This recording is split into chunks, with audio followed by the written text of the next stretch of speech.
김성환의 시사야.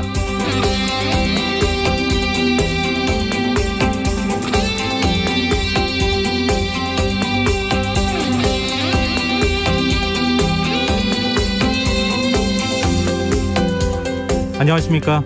시사평론가 김성환입니다. 문재인 대통령이 오늘 대장동 개발 비리 의혹과 관련해 처음으로 공식 입장을 내놨습니다.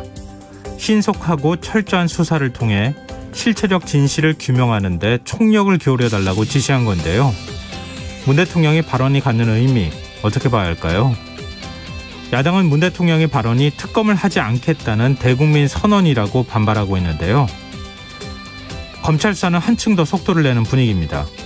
검찰은 오늘 대장동 의혹의 핵심 인물인 화천대유의 대주주 김만배 씨에 대해 사전 구속영장을 청구했고요.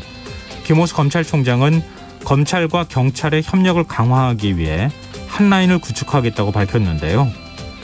대선을 5개월여 앞둔 지금 검경의 수사 결과에 모두의 눈이 집중되고 있다는 걸 잊어서는 안 되겠습니다. 관련 움직임과 정치권 이슈들 잠시 뒤 이어지는 뉴스에서 자세히 살펴보겠습니다. 민주당이 대선 후보로 이재명 경기지사가 선출됐지만 경선 무효표 문제를 두고 오늘도 논란이 이어졌습니다. 민주당 지도부는 내일 당무위원회를 열고 논란이 된 특별 당규 조항에 대한 유권 해석 논란을 마무리 짓겠다는 입장을 밝혔는데요. 더 깊이 있게 들여다보는 인터뷰 시간에는 이재명 캠프의 총괄 본부장이었죠. 민주당 박주민 의원과 이야기 나눠보겠습니다.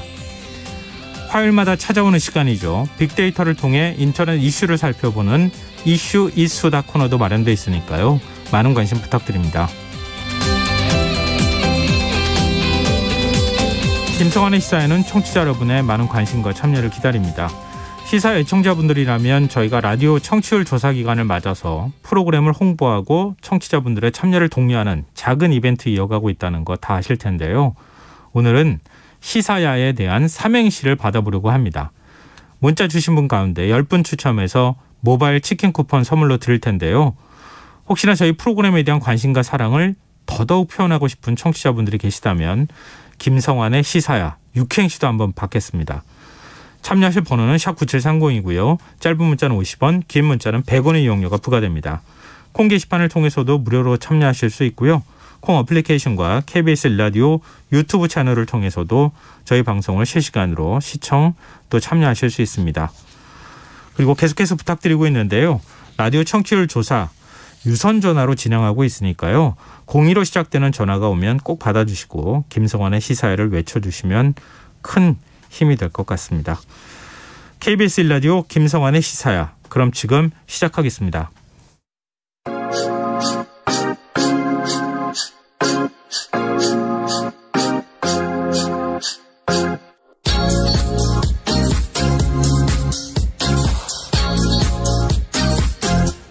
KBS 1라디오 김성환의 시사야.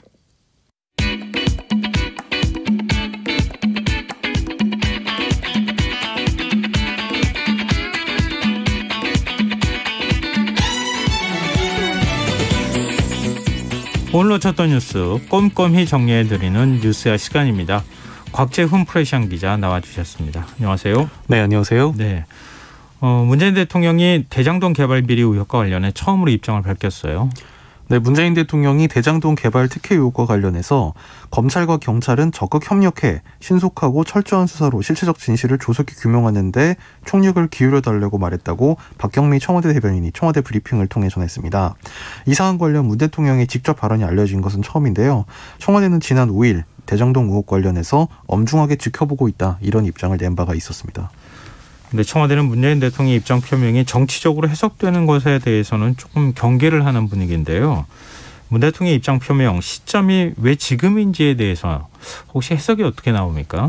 청와대 관계자는 오늘 기자들과 질의응답에서 이 문 대통령의 지시는 오늘 오전 이뤄졌다면서 지금이 말씀을 전할 때라고 판단한 것 같다, 이렇게만 전했습니다. 이를 두고 이 대장동 의혹에 대한 국민들의 비판 여론 그리고 파문이 계속 확산하고 있다는 점을 염두에 둔 거 아니냐, 이런 해석이 나오는 한편 또 이제 민주당 대선 후보 선출이 마무리된 만큼 이 대장동 의혹 관련해서 청와대가 언급을 하더라도 이것이 경선 결과에 영향을 미칠 위험이 좀 적어졌다, 이런 점도 작용했을 거라는 분석. 그리고 이제 역시 이제 민주당 후보 선출이 마무리되면서 이제 대선 본선이 시작될 만큼 이 이슈가 계속 이제 수사가 사실이 규명이 안 된 채로 본선에 영향을 미치는 것을 좀 경계한 게 아니냐 뭐 이런 해석도 있습니다. 정치권의 반응도 좀 전해주세요.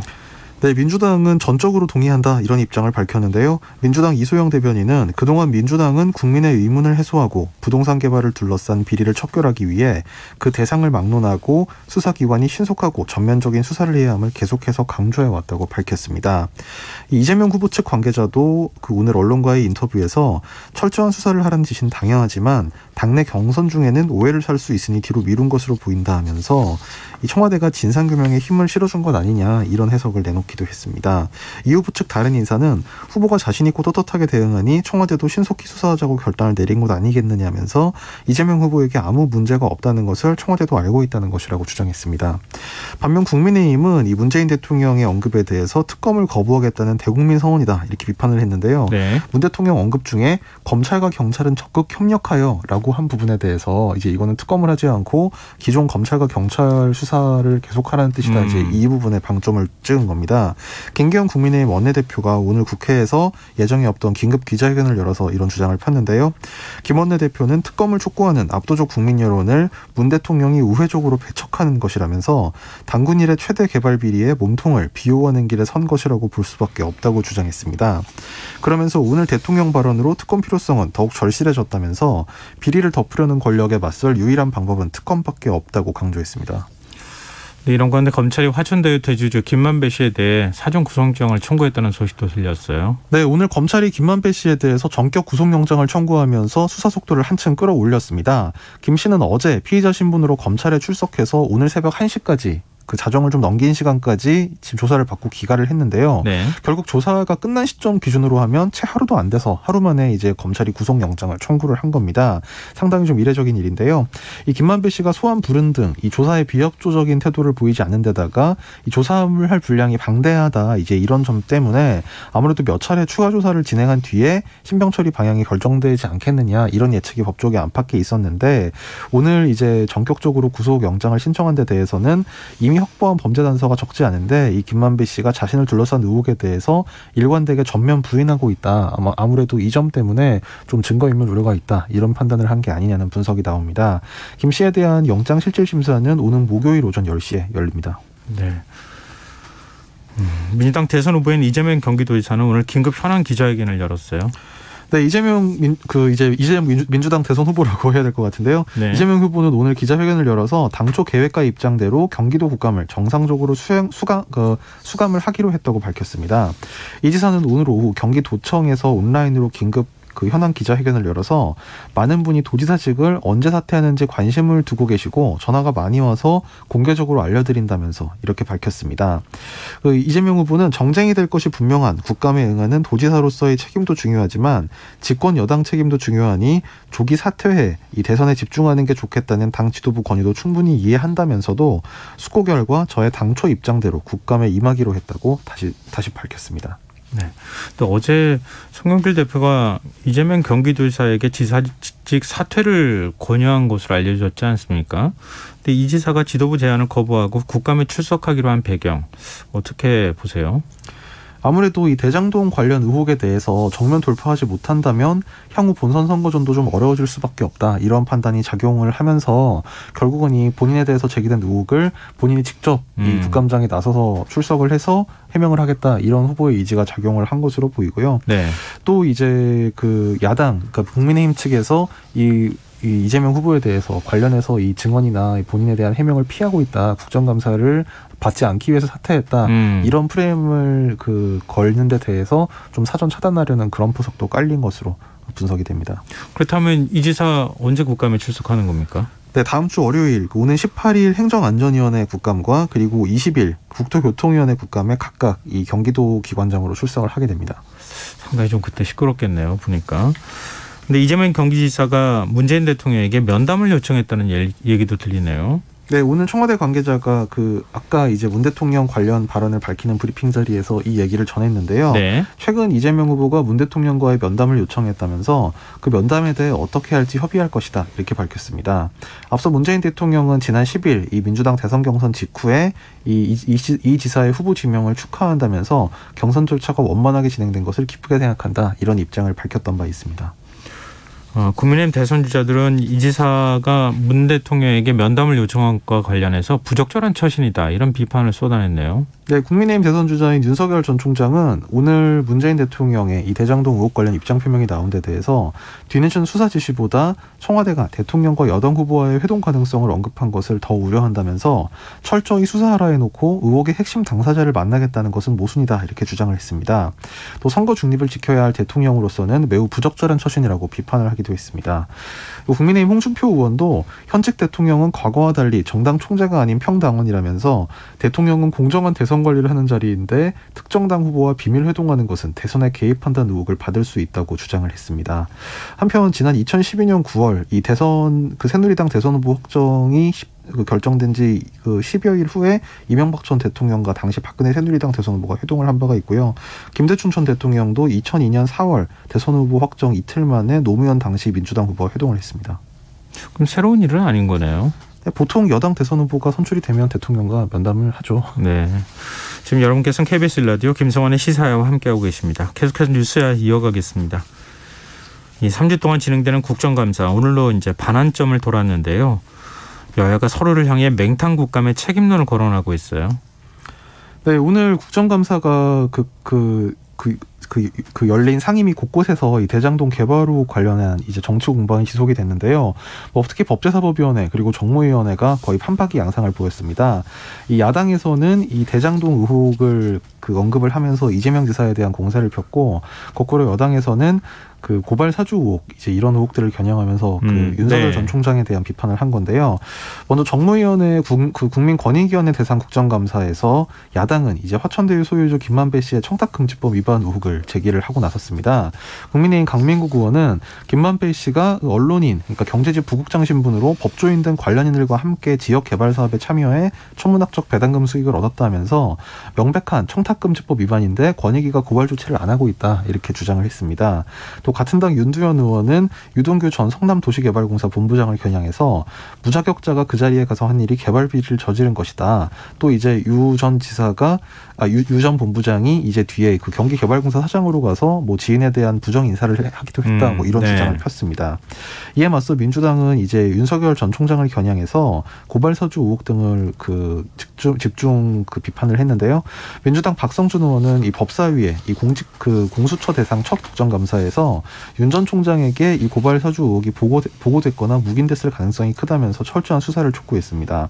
또 정무위 국감에서도 윤관석 의원이 이 고발 사주 의혹을 제보한 조성은 씨의 공익신고자 보호 문제를 꺼내들면서 권익위가 이 조성은 씨의 공익신고자 신분 확정을 하는데 3주가 걸렸다. 너무 늦게 이제 처분이 된 거 아니냐 이런 지적을 하기도 했습니다.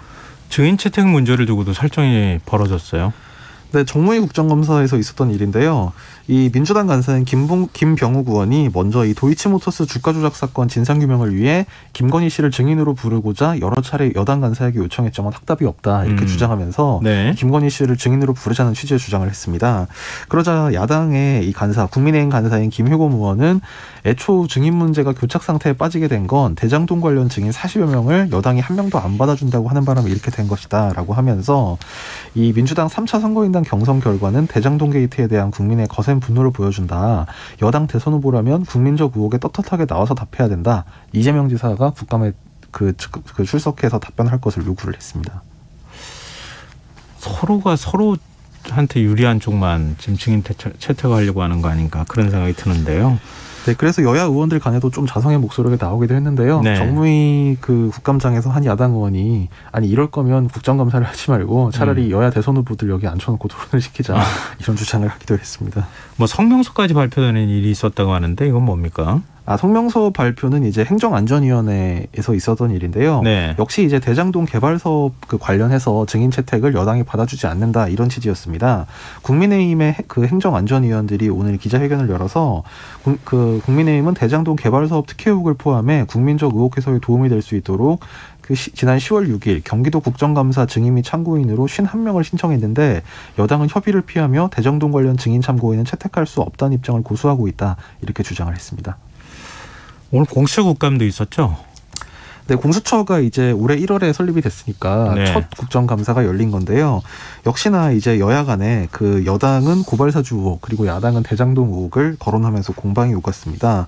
뭐 눈에 띄는 몇몇 발언에 있어서는 이제 그 야당 의원들은 이제 그 김준욱 공수처장을 상대로 이 대장동 의혹을 왜 공수처가 수사하지 않느냐. 그래서 그 김준욱 처장이 예. 이거는 성남시장 시절에 있었던 일이라서 기초단체장 때 있었던 일은 고위공직자 그 범죄에 해당되지 않는다. 예. 이렇게 부인을 하니까 그러면 이제 경기도지사로서 있었던 당시에 이제 그 선거법 위반 재판에 있어서 변호사비 대납 의혹이 있는데 이건 또 왜 수사를 안 하냐 이렇게 예. 촉구를 했거든요.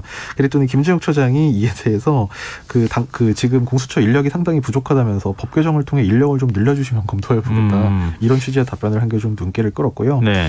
그리고 이제 고발사주 의혹과 관련해서 이 고발사주 의혹이 사실로 인정된다면 우리나라 헌정질서에서 중대한 사건이다. 여당 의원의 질의에 이렇게 답변을 하니 김진욱 소장이 이렇게 답변을 하니까 네. 야당 의원이 그러면 제보사주 의혹이 사실로 확인되면 이 또한 국정문란 사건이 아니냐 이렇게 다시 재질문을 했고 이에 대해서 김진욱 처장은 제보사주 의혹 사건도 그 의혹이 그대로 인정된다면 중대한 사건이다.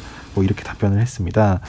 또 이제 그 야당 간사인 윤한홍 의원의 질의와 이제 김준욱 처장의 답변 그 차례에서는 고발사주 의혹 때 이 조성은 씨가 제출한 그 전화 녹취록 내용 이것이 언론에 유출된 경위에 대해서 이제 윤한홍 의원이 따져 물었고 예. 이에 대해서 김 처장이 보도된 것이 좀 문제는 있는 것 같다 이런 취지의 답변을 하기도 했습니다. 국감장에서는 국회의원 부동산 거래 전수조사가 부실하게 이루어졌다 이런 문제 제기도 있었다고 하는데 국민권익위가 조사했던 거잖아요. 네, 특히 이제 야당보다 여당 의원들의 좀 그 불만 표시가 좀 있었는데요. 그 민주당 박용진 의원이 오늘 박용진 의원은 이제 그 대상 그 권익위가 그 조사한 대상에 그 의혹 대상으로 포함이 됐던 의원은 아닙니다만 예. 박용진 의원이 오늘 이제 정무위 국정감사에서 그 전현희 권익위원장을 상대로 이 권익위가 그 이제 조사를 똑바로 한 거냐 아니 이렇게 그 조사를 부실하게 해가지고 만약에 이제 그 권익위가 지금 뭐 암행어사 같은 기관이라고 했는데 엉뚱한 사람을 변학도라고 체포한 것이다 이렇게 비판을 하면서 네. 이렇게 하면 의원들이 지역구에서 얼굴을 어떻게 들고 다니냐 이렇게 전현희 위원장을 좀 거세게 몰아쳤는데요. 네. 이에 대해 전 위원장은 권익위는 국민 눈높이에서 의혹의 여지가 있는 경우를 걸러낸 것이다 이렇게 그 답변을 하면서 무혐의가 나신 분들에 대해서 개인적으로 다행이라고 생각하고 조사 요청을 했는데 권익위가 행정조사를 통해 의혹이 있는데도 자체 종결을 하면 그러니까 그 수사 요청을 하지 않으면 그것도 법령 위반이 된다. 이렇게 해명을 했습니다. 또 이제 권익위는 명단을 밀봉하고 비공개해서 수사기관과 국회에 전달을 했고 이것을 공개한 것은 국회 판단이다. 그러니까 권익위가 공개한 것은 아니다. 이런 취지의 해명도 했는데요. 이제 그럼에도 이제 여당 의원들의 태도는 상당히 냉랭했는데 박용진 의원이 아까 말씀드린 대로 좀 거세게 권익위를 비판을 하기도 했고 이제 이용우 의원 같은 경우에 이 전현희 위원장의 답변 태도가 좀 너무 원론적인 답변만 하고 있다. 이렇게 좀 그 불만을 표시를 하면서 이제 윤재욱 정무위원장에게 이 전현희 위원장이 사과하도록 그 사과를 받아달라 이런 요청을 하기도 했고 이 김한정 의원 같은 경우는 이 권익위가 발표한 의혹 대상에 들어가 있었는데 네. 이 사안 관련해서는 전혀 언급은 하지 않았습니다만 다른 이제 그 남양주 시장 관련 이제 그 공익 제보 관련 다른 건의 질의를 했는데 네. 이게 제가 그렇게 봐서 그런지 모르겠는데 질의가 상당히 날이 서 있더라고요. 좀 상당히 전현희 위원장을 몰아붙이는 이제 그런 분위기였습니다. 아니 국회가 각 정당이 국민권익위원회에 조사를 의뢰했고 하겠다고 한 것도 아니잖아요.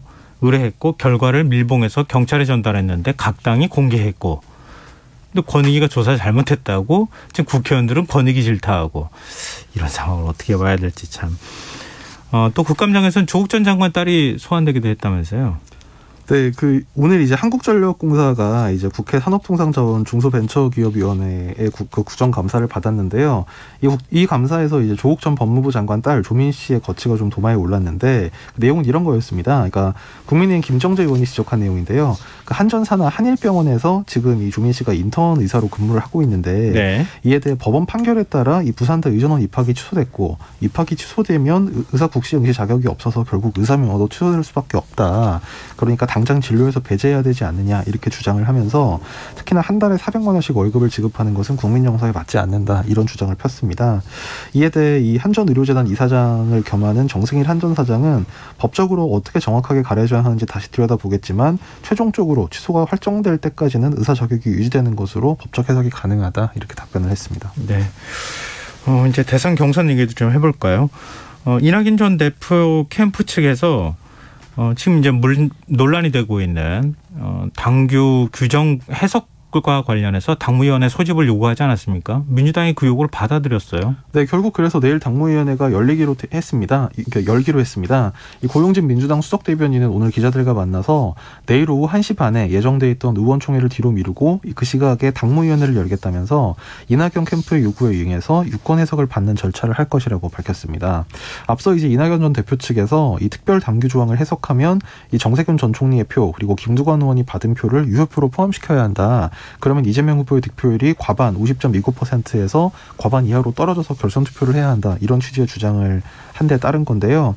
이에 대해서 이제 그 송영길 대표 등 지도부는 이재명 후보로 확정 발표됐다. 그러면서 이제 원래는 내일 최고위에서 이 신청에 대한 결론을 다시 한번 확정을 짓겠다고 밝혔는데 네. 결국 이제 이낙연 캠프 측의 이제 이의 제기가 거세지니까 당무위를 여는 절차는 한번 다시 밟기로 한 것 같습니다. 당무위원회가 당원당규 해석권을 가지고 있는 최고 의결기구잖아요. 네, 그렇습니다. 그럼 당무위에서 결정 나면 그냥 끝나는 거네요. 그렇죠. 이제 당무위가 그 당원당규 유권 해석 관련해서는 이제 그 당 내에서 그 유권 해석 기관의 이제 지위를 갖고 있기 때문에 결국 이제 이 당무위원회 결정이 있게 되면 아마 더 이상 이제 이낙연 캠프 측에서도 어떤 그 이의 제기의 절차상 가능한 방법은 더 이상 없지 않겠느냐라는 분석이 있습니다. 네, 좀 결정을 좀 지켜보도록 하고요. 지금 이낙연 전 대표 대선 캠프 공동선대위원장이 30년 계속 이재명 지사 구속 가능성을 언급하는 이런 이제 얘기를 하고 있는데 민주당 대변인이 당 소속 특정 의원을 향해 논평을 내는 이례적인 일까지 벌어졌어요. 네, 오늘 서른 의원이 그 오늘 아침 라디오 방송에 나와서 이 앞서 이재명 후보 구속 가능성을 말했는데 정정할 생각이 있느냐 이런 질문을 받고 정정하고 싶지 않다. 그런 상황이 올 가능성이 굉장히 높아져 있다는 것이 객관적인 사실이다. 이런 주장을 했습니다. 그러니까 네. 그런 상황이라는 거는 구속될 상황을 말하는 거죠. 또 자신이 어떤 당사자들을 만나서 직접 들었다. 대정동 관련 최소한 3사람의 당사자들을 만났다. 뭐 이런 주장도 펴기도 했는데요. 이에 대해 굉장히 이례적으로 지금 당 지도부를 대변하는 그 고용진 민주당 수석 대변인이 서면 브리핑을 통해서 과도한 주장으로 당원과 국민이 선출한 대통령 후보를 공격하는 것은 정당 정치의 정도가 아니다라면서 승북의 정치 전통을 지켜주기 바란다. 선당우사의 초심으로 돌아와주길 간곡히 호소한다. 사실상 서로 의원을 상당히 강하게 비판을 했습니다. 이 정치부 기자들은 이번 논란은 어떻게 흘러갈 거로 보세요? 그 결론은 사실상 정해져 있는 걸로 보입니다만 네. 다만 이제 이 과정에서 얼마나 그 민주당이 상처를 덜 입고 이제 그 화합의 과정으로 나아가면서 이제 수습을 할 수 있느냐 여기까지가 관건인 것 같은데요. 현재까지는 물론 이제 이낙연 캠프 측에 좀 어떤 불만이라든지 특히 이제 서로 간에 좀 그 눈에 띄는 그런 발언들이 있긴 했지만 아직까지는 큰 분열 상황이 나타났다고 보기는 좀 어려운 것 같은데 아무래도 내일 당무위 결과까지를 좀 종합적으로 봐야 할 것 같습니다. 네. 결선 투표까지 갔던 정의당이 오늘 대선 후보 선출했어요. 네, 정의당 심상정 의원이 20대 대통령 선거 정의당 후보로 선출됐는데요. 이 정의당 선거관리위원회는 지난 7일부터 오늘까지 엿새간 결선 투표를 실시한 결과 심의원이 그 전체 득표의 51.12%를 차지해서 대선 후보로 확정됐다고 오늘 밝혔습니다. 이 심의원과 결선 맞대결을 펼친 이정미 전 대표는 그 48.88%로 본선행에는 실패했는데 꽤 선전하면서 저력을 보였습니다. 심의원은 지난 6일 경선에서 총 11,000여 표 중에 5,400여 표를 득표해서 1위에 올랐지만 이 득표율이 46.4%로 과반 득표에는 실패하면서 결국 이 전 대표와 결선 투표를 치렀습니다. 네, 좀 정의당의 대선 국면에 어떤 영향을 미칠지 좀 지켜보도록 하죠.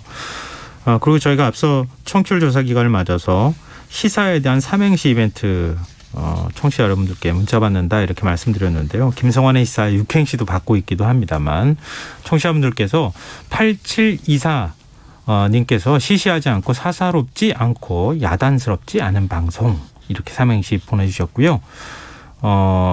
4301님 시사의 핵심을 관통하는 사이다 같은 시원한 진행 야밤의 시사는 김성환의 시사야가 최고입니다. 이렇게 보내주셨습니다. 그리고 제가 좀 헷갈렸는데요. 김성환의 시사야 6행시가 아니라 7행시네요. 죄송합니다. 김성환의 시사야로도 저희가 받고 있으니까요. 진짜 한번 도전해보겠다 생각하시는 청취자분들께서도 문자 계속 보내주시기 바랍니다. 저 오늘 뉴스에 여기까지 하겠습니다. 지금까지 곽재훈 프레시안 기자였습니다. 고맙습니다. 감사합니다.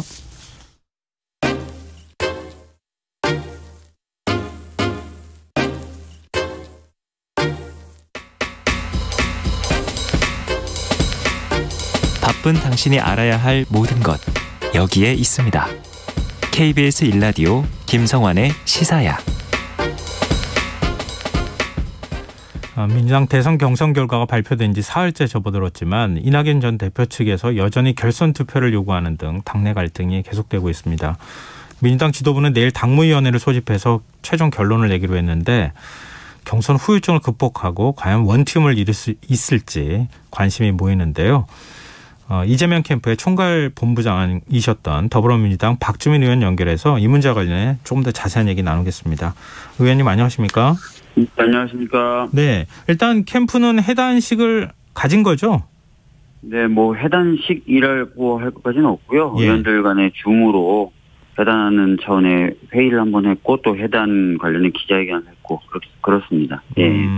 그럼 사무실은 계속 유지하는 겁니까? 아닙니다. 그건 사무실도 아니고요? 이제 필요한 정산 업무 등 필요 최소한으로만 운영되고 곧 폐쇄할 예정입니다. 예. 지금 이낙연 대표 측에서는 이재명 지사 경쟁 주자이기도 했었죠. 정세균, 김두관 후보가 사퇴 전 받은 표는 유효표로 처리해서 결선 투표를 해야 한다. 이런 입장을 지금 계속 유지하고 있거든요. 이 주장에 대해서 어떻게 보십니까? 이 부분에 대해서는 이미 이제 선관위가 문제 제기를 받아서 검토해서 의견을 낸 바가 있죠. 네. 그리고 그 의견대로 지금 경선이 쭉 진행돼 왔던 겁니다. 그리고 제가 좀 찾아보니까 과거도 이런 논란이 있을 때 어떻게 처리했는지 보니까 2002년도 같은 경우에도 이미 이제 받은 표도 그냥 무효로 하면서 모수에 집어넣지 않는 방식으로 문제가 풀렸더라고요. 그래서 선관위 해석도 있고 그다음에 과거에 유사한 사례에서의 전례도 있기 때문에 죄송한 말씀이지만 이제 이낙연 후보님이 주장하시는 다른 해석 가능성은 없는 것 아니냐 이렇게 보고 있습니다. 근데 좀 지켜보는 입장에서 예를 들면 3차 국민선거인단 투표 여기에서 좀 이재명 지사가 득표를 많이 올려서 예를 들면 50% 턱걸이를 하는 게 아니라 그냥 2, 3% 정도 나왔더라면 이런 논란 아예 없었을 거 아니겠느냐 이런 이제 시각도 갖고 있던데요. 캠프 내에서는 이 3차 슈퍼위크 결과 더블 스코어로 이렇게 질 거라고 생각하셨어요? 솔직히 예상은 못했습니다. 예상은 못했고요. 예. 이게 왜 이런 결과가 나왔다고 보십니까? 다양한 각도로 저희들도 분석도 해보고 서로 의견도 나눴어요. 참 애매하고 또 모호하다. 이렇게 지금 그 정도로 결론을 내린 것으로 했습니다. 예. 해석을 해도 안 되더라.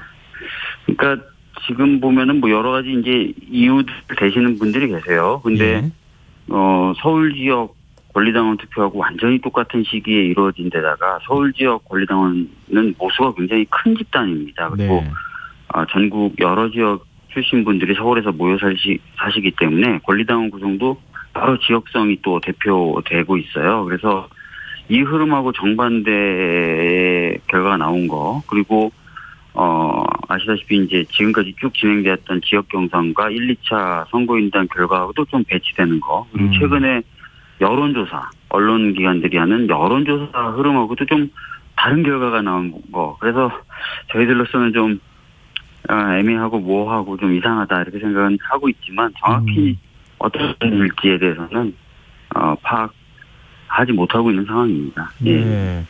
근데 오늘 이재명 지사가 긴급 기자회견을 열었습니다. 이 당초 입장대로 지사직 사퇴 없이 그러니까 18일과 20일로 예정된 경기도 국감을 치르겠다. 국감에 출석하겠다 이런 입장을 밝혔는데요. 일종의 정면 돌파라고 해석해도 될까요? 네, 최근에 제기되고 있는 여러 의혹에 대해서 피하지 않고 정면 대응하겠다라는 원칙을 재확인한 것이다 이렇게 보시면 될 것 같습니다. 예. 근데 캠프 인사들은 이재명 지사가 긴급 기자회견을 통해서 이런 입장 밝힐 거라고 잘 몰랐다는 얘기도 나오더라고요. 그러니까 이 지사가 이 문제에 있어서 사실 앞서 3차 슈퍼위크 결과도 얘기 나왔지만 대장동 문제가 영향을 안 끼쳤다고 보기도 좀 어려운 상황 아니겠습니까? 이 문제에 있어서 뭔가 좀 이 돌파하면서 문제를 좀 적극적으로 후보가 직접 해야 할 필요가 있다. 이런 생각도 혹시 한 거 아닌가요? 캠프 내에서는 좀 여러 의견을 드렸어요. 그러니까 예. 뭐 국감이라고 하는 거라든지 또는 지사의 역할이라든지 이런 부분을 강조하는 의견도 있었고, 네.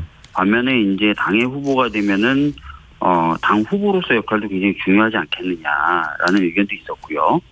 또 송영길 대표는 알려진 바와 같이 이제 당의 후보가 되었으니 당의 후보로서의 어떤 역할과 동선 이런 것들을 가져가야 되지 않겠냐고 좀 강력하게 권했던 것 같아요. 근데 예. 이런 여러 갈래의 의견을 듣고 후보가 최종적으로 결정을 한 것 같습니다. 예. 그러면 국감 끝나고 지사직 사퇴를 하게 되는 겁니까? 뭐 국감 끝나고 사퇴는 하겠죠. 근데 어느 시기인지는 모르겠습니다. 정확히. 알겠습니다. 예. 근데 지금 뭐 이낙연 전 대표 측에서는 계속 이제 그 특별 당규 규정, 그러니까 대선 후보 선출을 위한 특별 당규 규정에 그 조항 해석을 두고 이제 문제를 삼고 있는 상황인데요. 내일 결국 민주당 차원에서 당무위원회를 소집하기로 하지 않았습니까? 이게 어떻게 결론이 날 거라고 보세요? 아까도 말씀드렸던 것처럼 이미 이제 선관위가 유권 해석을 내려서 경선이 쭉 진행이 돼 왔고요. 예. 그다음에 과거에도 몇몇 사례들에서 비슷한 논란이 지금의 어떤 해석과 동일한 그런 내용으로 처리가 된 전례가 있어요. 예. 그래서 아까 말씀도 드렸지만 다르게 해석할 가능성은 굉장히 적다고 보여집니다. 그렇기 때문에 당무위원회를 거친다 하더라도 결론에 있어서의 차이는 없을 것 같습니다. 예.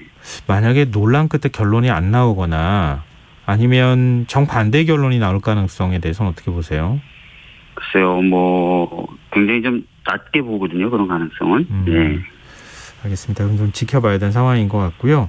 이낙연 캠프 공동선대위원장인 서른 의원은 대장동 의혹과 관련해 당사자 3명을 만났다. 이른바 제보자 3명을 만났고 그 얘기를 들어보니 이 지사가 구속 가능성이 있다는 식으로 지금 언론 인터뷰에서 얘기를 했거든요. 앞으로 원칙 가능하겠는가 이렇게 상처 주는 발언이 나오는데 이런 우려도 있는데 어떻게 보세요? 아이고 저희들도 참 답답하고 또 어떻게 보면 안타깝고 그런데 이제 민주적인 절차에 따라서 경선이 끝났고 또 그 결과가 나왔고 굉장히 많은 당원과 국민들이 이재명 지사를 당의 후보로 결정한 것 아니겠습니까? 네. 그러면 당인이라면 이제 그런 결정을 좀 따르는 것이 필요하죠. 예. 그러면은 만약에 당무위원회 결과 나오고 나면 이낙연 전 대표가 직접 입장을 밝힐 가능성 어떻게 보세요? 저는 이제 일부 의원들이나 일부 언론에서는 법률적인 쟁송까지도 갈 수 있다라고 좀 얘기도 하고 전망도 하는 것 같은데 네. 그렇게까지는 안 갈 것 같습니다. 그래서 당무위원회 결과가 나오면 당연히 이낙연 후보님도 워낙 훌륭하신 분이기 때문에 그 결과를 수용하지 않으실까 이렇게 보고 있습니다. 조만간 이재명 지사가 이낙연 전 대표 만날 어떤 계획이나 아니면 서로 간에 연락을 취하거나 그런 건 없습니까? 아니 지금 경선 끝났으니까 이제 경선을 같이 치렀던 후보님들에게 연락도 하고 만날 계획도 잡으려고 하고 하죠. 예. 당연한 흐름입니다. 예. 이낙연 전 대표 측에도 혹시 연락하셨어요? 저희가 이제 경선 끝난 날 연락도 드리고 이렇게 하셔야 된다라고 말씀을 드렸고 당연하다는 반응이었고요. 구체적으로 지금 어느 분께 연락드리고 이런 건 제가 잘 모르겠습니다. 네. 그런가 하면 문재인 대통령은 오늘 처음으로 대장동 의혹과 관련해 검찰과 경찰에 신속하고 철저한 수사를 지시했습니다. 원론적인 얘기다. 국민의힘의 특검 요구에는 일단 선을 그은 것이다. 여러 가지 해석이 나오는데 의원님은 문 대통령의 발언의 의미 어떻게 보십니까? 아주 원론적이고 원칙적인 이야기시죠. 대장동 관련돼서 진실 그리고 실체적인 어떤 그런 부분을 명확하게 밝히라는 그런 원칙적인 이야기이고 당연한 말씀이라고 생각합니다. 예. 알겠습니다. 뭐 야당에서는 지금 또 다른 얘기를 하고 있어서 특검 얘기 안 했다고 특검에 선그은 것이다 이렇게 주장하고 있어서요. 근데 오늘 그 국감 얘기도 좀 했으면 좋겠는데요. 법사위에서 공수처가 처음으로 이제 국감을 받았는데 대장동 의혹과 고발 사주 관련해서 여야 공방이 아주 뭐 치열했다고 합니다. 구체적으로 어떤 얘기들이 오고 갔습니까? 주로 이제 고발 사주 관련된 이야기가 됐어요. 뭐 아시겠지만 대장동 관련돼서는 지금 공수처가 오히려 검찰 쪽으로 사건을 이첩을 했고요. 고발 사주 관련돼서는 원래 공수처가 수사는 했지만 검찰도 수사를 했었는데 검찰이 수사하던 부분을 또 이첩을 했어요. 그래서 사건이 좀 이렇게 좀 뭐 정리가 좀 된 상태거든요. 관할이. 그러다 보니까 이제 저희가 뭐 묻거나 또는 공수처 답할 영역이 좀 고발 사주로 좀 정해지는 상황에서 질의응답이 이루어졌기 때문에 고발 사주 관련된 얘기를 좀 많이 했고요. 반면에 이제 그 국민의힘 쪽에서는 이건 고발 사주 관련된 의혹보다는 제보 사주 쪽이 더 강하다. 뭐 이런 식으로 얘기하시면서 알려진 거나 보도된 뭐 박지원 원장과 조성은 씨 제보자 만남이나 이런 부분에 대해서 문제 제기를 하는 그런 형국이었습니다.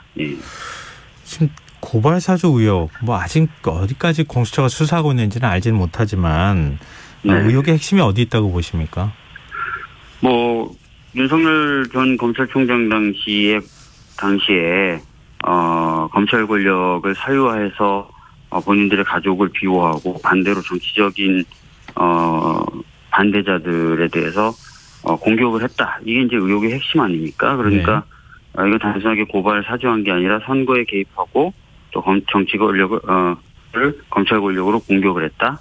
그래서 저희가 헌법적 가치, 국가기관과 공무원의 헌법적 중립성 위반 이런 것들이다. 그런 것들 침해하거나 공격한 것이 이렇게 보고 있어요. 근데 지금 그 뭐 손준성이라고 하는 수사정보 정책관 실 검사의 이름은 나왔고 그 외에도 2명의 검사가 관여한 정황이 있다 해서 뭐 대검에서 자체 진상조사하고 그다음에 수사 결과를 확인하고 그다음에 이제 공수처로 이첩한 거 아니겠습니까? 네, 맞습니다. 근데 윤석열 전 총장이 직접 지시했다고 하는 증거를 찾기는 좀 어려울 것 같다. 이런 얘기도 나오는데 뭐 증인 채택 문제도 얘기가 되고 있다고 하더라고요. 과연 가능하겠습니까? 뭐 사실 이제 그 지시 관계가 만약에 어떤 메시지라든지 휴대폰이라든지 이런 걸 통해서 이루어지지 않았다면은 또 설사 그런 걸 통해서 이루어졌다 하더라도 참 핸드폰이라든지 이런 거 뭐 비번이 있거나 그러면 찾아내기 어려운 건데 또 구두로 이루어졌다면 정말 더 어려운 거죠. 근데 저희들이 주목하는 게 이제 한 명의 검사가 움직인 게 아니라 여러 명의 검사가 움직였다는 거고 지금까지 드러난 정황에 따르면요. 그리고 그 여러 명의 검사들이 뭐 이례적으로 움직인 게 아니라 지속적으로 움직인 것 같고요. 그리고 문제가 되는 뭐 손준성 검사 이런 사람은 고발 사주할 개인적 동기는 이익이 없죠. 그렇다면 누군가가 이익을 누릴 만한 분, 그리고 뭔가 여러 검사들에게 지시할 수 있는 분, 그런 분을 찾을 수밖에 없는 거고요. 그러면 이제 결국 그 윤석열 총장까지 올라가는 것 아니냐 이렇게 보고 있는 거죠. 지금 뭐 야당 국민의힘 쪽에서는 대장동 의혹에 대한 빠른 수사를 촉구하면서 공수처가 정치적 중립성을 지키지 않는다 이렇게 주장을 했습니다. 이 주장에 대해서 어떻게 보세요? 아까 말씀드렸던 대로 대장동 관련된 거는 이제 검찰로 이첩이 된 겁니다. 그래서 뭐 공수처 보고 왜 수사를 안 하냐라고 물으면 공수처 입장에서 약간 당황스러울 테고요. 고발 사주 관련돼서 뭐 속도를 안 내거나 그러면 그 부분은 또 정치적 중립성을 의심받을 수 있겠죠. 이 마지막 질문이 될 것 같은데요. 이재명 지사의 변호사비 대납 문제, 이것도 좀 문제 제기하고 있지 않습니까? 네, 그게 뭐 공수처로 고발이 됐다고 하더라고요. 근데 뭐 오늘 제가 공수처장에게 질문했을 때는 공수처 입장에서는 이제 고발이 접수된 지가 얼마 안 돼서 아직 이제 본격적인 어떤 단계에 들어갔다 이렇게만 답변을 했었습니다. 뭐 더 이제 이 부분에 대해서는 공수처가 그럼 수사를 하겠다 안 하겠다 얘기한 건 아니네요. 네, 뭐 특별히 뭐 향후의 계획이나 이런 것들을 밝히진 않았습니다. 네, 알겠습니다. 오늘 말씀 여기까지 듣겠습니다. 고맙습니다. 예, 감사합니다. 네, 지금까지 민주당 박주민 의원이었습니다.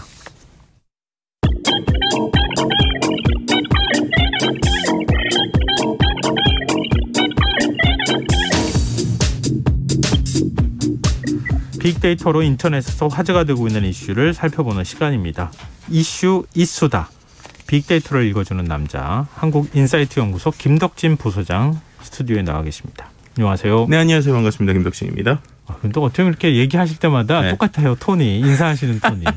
네, 항상 이 시간에 좀 힘차게 지치지 마시라고 마지막에 돌리더라도 힘을 내야죠. 예. 특히 오늘 또 지금 아마 축구를 하고 있지 않을까. 그러네요. 네, 그래서 저도 이거 어떻게 되는지 좀 보고 들어오려다가 그럼 방송을 못할 것 같아서 참고 일단 들어왔습니다. 네, 자, 빅데이터에 나타난 한 주간의 이슈 어떤 흐름 발견하셨어요? 네, 일단 이번 한 주 동안은요, 지난주에 비해서 언급량이 좀 많이 늘긴 했어요. 지난주엔 1316만 건 정도인데 이번 주는 1500만 건 정도니까 한 거의 200만 건 조금 안 되게 늘었고, 제일 특징적인 거는요, 경제 주제가 드디어 5위까지 떨어졌다라는 겁니다. 경제 주제가 5위로 떨어졌어요? 네, 보통은 한 2위, 3위에 계속 나오고 주식 얘기 나왔었잖아요. 근데 이번 주에는 5위까지 떨어졌으니까. 그럼 뭐가 그럼 대신 치고 올라간 거예요? 그러니까요. 이게 반대로 이번 주에 좀 재밌는 주제들이 좀 많이 있어서 개인적으로 좀 재밌었던 부분이 있고요. 1위는 솔직히 좀 뻔해요. 그래서 이제 당연히 이번 주에 또 가장 큰 관심사, 그리고 오늘까지도 계속 관심 있는 정치 주제 같은 경우가 이제 지난주 대비해 가지고 급상승한 가장 증가율 4% 이상을 보였던 키워드고요. 양이 전체적으로 많다기보다는 지난주 대비해서 이제 급상승한 키워드를 저희가 설명을 드리니까 관련돼서는 다 아시겠지만 이재명, 3차 선거 이슈, 향후 행보 이런 키워드들이 좀 나오고 있는 상황이다라고 볼 수 있을 것 같고요. 그리고 오늘도 계속 이슈죠. 이낙연 전 대표가 경선 무효표와 관련해서 아마 내일쯤이면 결론 날 것 같은데 이런 얘기들 좀 많이 나왔고요. 또 이제 반대측이라고 할 수 있는 이제 쪽에서는 이제 윤석열 주술 논란 이런 키워드 같이 국민의힘 본경선 토론에 대한 이야기들처럼 양쪽에서 이제 계속적으로 좀 이야기가 나오는 게 첫 번째 1위 주제였다라고 말씀드릴 수 있을 것 같고요. 재밌는 건 2위 주제부터인 것 같아요. 2위 주제요? 어떤 거기 때문에? 2위로 오랜만에 과학 키워드가 올라왔어요. IT 과학 키워드. 네. 메인 자신 있는 분야잖아요. 그러니까 제가 좋아하는 분야이기도 하고 좀 비즈니스랑도 연결이 돼 있는 분야인데 메인 키워드는 일단 구글세라고 하는 키워드입니다. 디지털세라고 원래 불리고 있죠. 우리나라뿐만 아니라 구글, 페이스북처럼 글로벌 IT 공룡 기업들이 이제 2023년부터 디지털세를 해당 국가에 내야 된다라는 내용이 이제 전 세계적으로 확정이 난 것이죠. 이제 OECD가 지난 8일에 13차 총회를 개최해서 다국적 IT 기업들에 대한 과세를 강화하는 디지털세 도입에 잠정 합의한 거예요.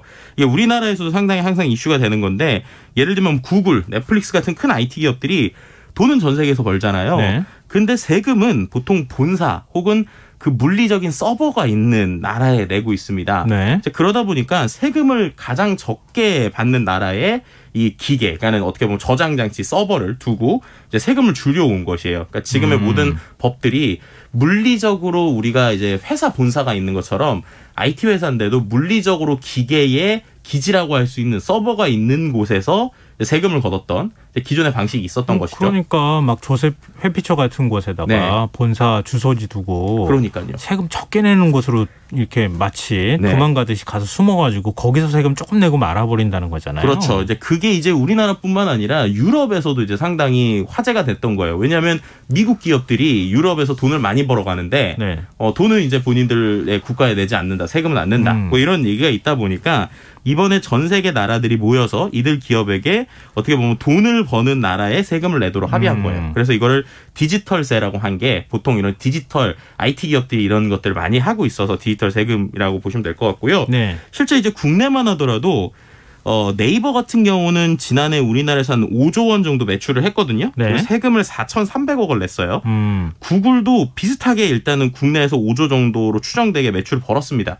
세금을요 97억밖에 안 냈어요. 97억요? 네, 네이버는 4,300억 냈는데.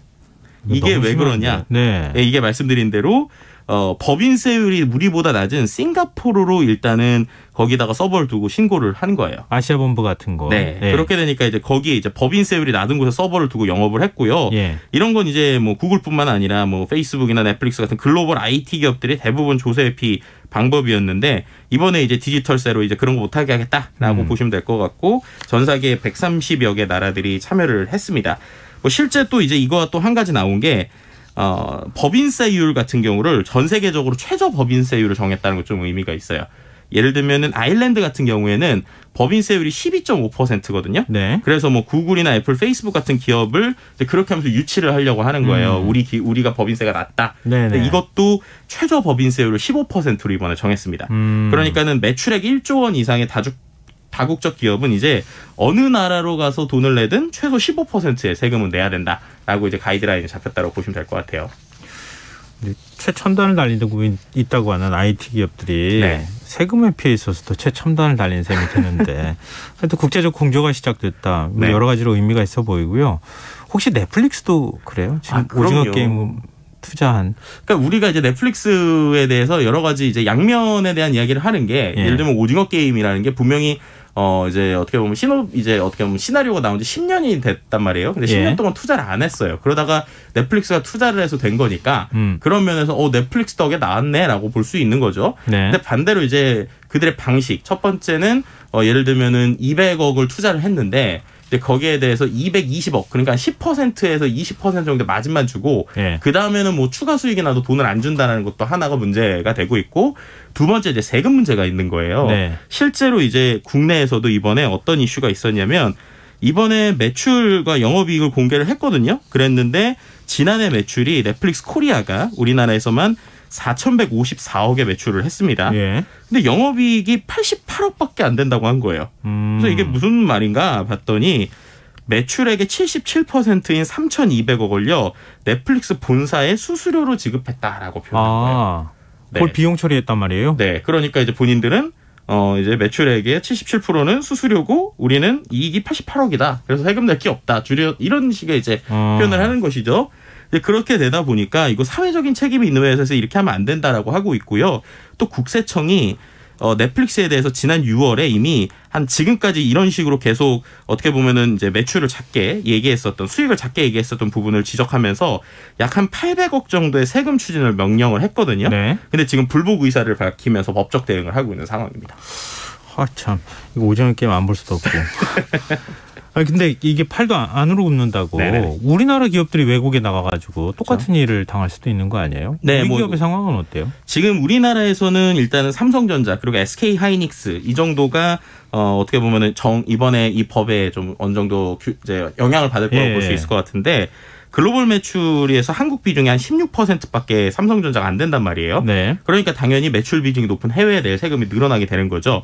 근데 이제 계산을 해봤더니 그렇게 하더라도 구글이나 애플 같은 곳이 워낙 우리나라에서 세금을 안 내고 있어서 우리나라에 내는 세금이 더 클 것이다 라고 지금 계산하고 있는 상황이라고 합니다. 알겠습니다. 그럼 자 3위 주제는 뭘까요? 네, 3위 주제는 문화 주제인데요. 한글이라는 키워드가 나와서 재밌네 봤더니 한글날 때문이더라고요. 근데 한글날과 문화 그래서 한 번 더 분석을 했어요. 그랬더니 드디어 그분들이 한 번 더 나오셨습니다. BTS. 그래요? 네, BTS가 이제 나온 것이죠. 이제 뭐냐면은 방탄소년단 때문에 한글을 배운다. 그래서 이 한류의 어떻게 보면 한글의 전도사가 되고 있는 BTS와 관련된 내용입니다. 뭐 다 아시겠지만 기본적으로 콜드플레이랑 이번에 마이 유니버스라고 하는 신곡을 냈잖아요.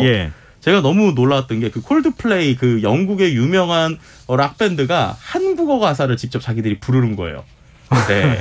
그게 이제 방탄소년단의 원래 가사인데 그거를 실제로 지금 전 세계 팬들이 매일 밤 4개 나라가가 한국어인데 그걸 영어로 이제 스펠링을 풀어서 뭐 MAEIL 이런 식으로 하면서 그 발음 그대로를 연습하면서 한국어를 배우고 있다는 거예요. 그리고 또 한 가지는 BTS의 리더인 랩몬 RM이 지난 6월에 버터가 이제 빌보드 1위를 하니까 소셜미디어에 뭐라고 올렸냐면 우리나라에서 유행하는 말 중에 하나 머선일이고 이런 게 있었잖아요. 사투리잖아요. 네, 사투리로 머선일이고를 올렸단 말이에요. 그럴 때 그거를 또 전 세계 BTS 팬들이 이게 무슨 말인지를 또 영어로 또 그걸 번역을 해가지고 각자 이제 해석을 하는 겁니다. 그래서 잘 안 나올 것 같은데 이걸 어떻게 해석했냐면요. 머선일이고를 what is happening, 그러니까 무슨 일이니라고 한 다음에 그거를 무슨에 그거를 경상도 사투리라고 해서 또 SATORI 이렇게 해서 사투리인 머선 MUSU 또 대단하네요. 쓰고 숫자 129와 조합했다. 이런 식의 해석을 달아서 그걸 같이 이제 포스팅을 보여주는 거예요.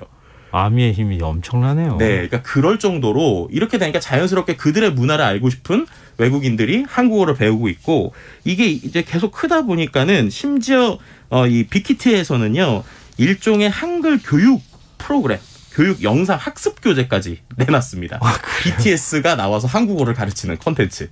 네, 이런 것들도 이제 그거 유료예요? 네, 이런 걸 또 만들고 있고요. 또 그 외에 이제 뭐 전 세계 대학에서도 뭐 한국어 강좌 정식 교재로 이런 걸 사용하는 이런 일들도 벌어지고 있고요. 심지어 이제 한국어 열풍을 이제 할 때 이제 우리가 얘기하는 세종학당, 그러니까는 이제 전 세계적으로 한글을 가르치는 곳이죠. 그것 같은 경우 정부에서 만든 세종학당 같은 경우에도 올해 전 세계 82개국 234곳에서 운영이 되고 있고 내년엔 36곳이 더 추가된다라고 합니다.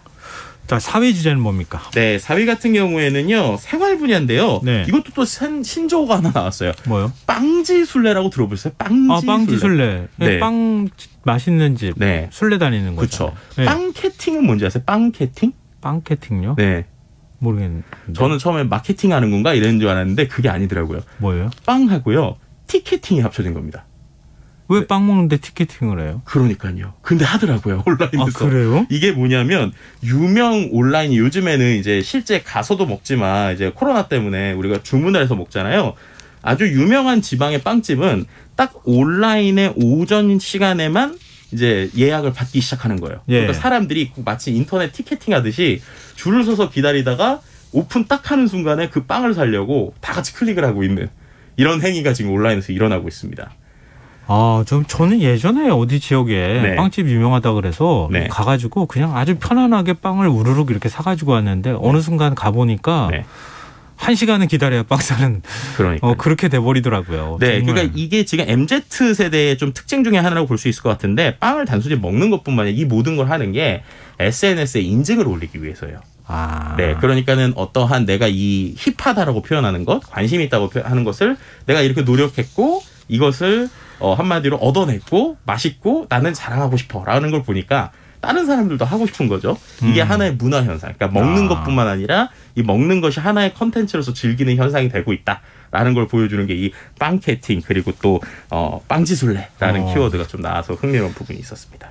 마지막 5위 주제 뭡니까? 5위는 연애 분야인데요. 뭐 세부 주제 보면 영화 주제인데 부산국제영화제에 대한 내용이라고 보시면 될 것 같아요. 네. 이번에 어떻게 보면은 오프라인을 같이 하면서 이제 여러 가지로 사람들에게 반가움도 주고 있는데 또 그러다 보니까 해외 게스트들의 일정이 갑자기 뭐 차질이 돼서 심지어 뭐 15분 전에 행사가 취소되거나 이런 일이 있었거든요. 아무래도 우리가 위드 코로나로 돌아가면서 다시 오프라인으로 돌아가고 있는 상황이다 보니까 여러 가지 시행착오가 일어나는 부분에 아쉬움은 있는 상황이다. 뭐 이런 얘기도 있었고요. 네. 그럼에도 불구하고 현장에서 만날 수 있는 즐거움이 있었다. 뭐 이런 얘기들도 같이 나오고 있는 게 마지막 5위 키워드라고 볼 수 있을 것 같습니다. 코로나 이게 한창일 땐 네. 영화제 열 생각을 어떻게 했어요. 그러니까요. 예, 그래도 영화제 열고 우리가 뭔가 시도하고 있다고 하는 게 그게 의미가 있는 거 아닌가 싶네요. 네. 부산 간 지 참 한참 됐는데 한번 가고 싶네요. 저도요. 네, 자 이슈 이쏘다 지금까지 한국인사이트 연구소 김덕진 부소장과 함께했습니다. 오늘 말씀 고맙습니다. 네, 감사합니다. KBS 1라디오 김성환의 시사야 1부 순서는 여기서 마무리하겠습니다.